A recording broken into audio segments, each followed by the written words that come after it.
conjoncture de l'année 2016 est satisfaisante, avec des indicateurs globalement bien orientés. Alors, on a des situations qui sont différentes selon nos secteurs. L'activité, malheureusement, elle n'a pas été suivie de création d'emplois. Et les investissements ne sont pas suffisants. Voilà ce qui ressort de cette conjoncture.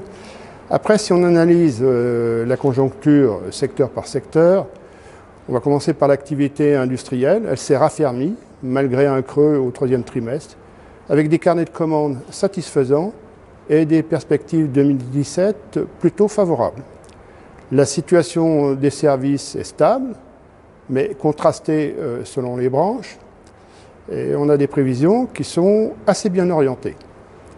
Par contre, au niveau d'activité des commerces de détail, ça n'a pas été satisfaisant en 2016. Et les perspectives tablent sur une poursuite de cette tendance. Alors, je rappelle que le commerce, on analyse les commerces jusqu'à 400 mètres carrés.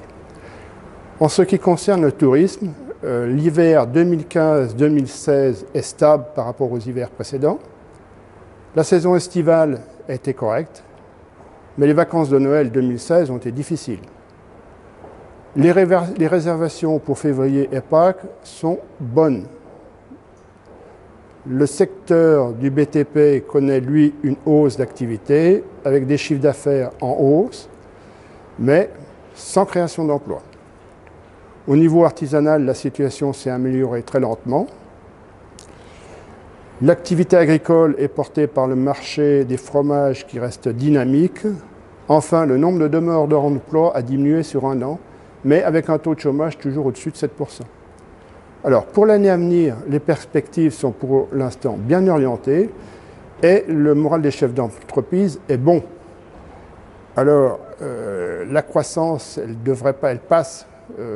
C'est ce qu'il faudrait qu'il soit réalisé, c'est par plus d'investissements, moins de charges et un environnement plus stable en matière de réglementation et de normes.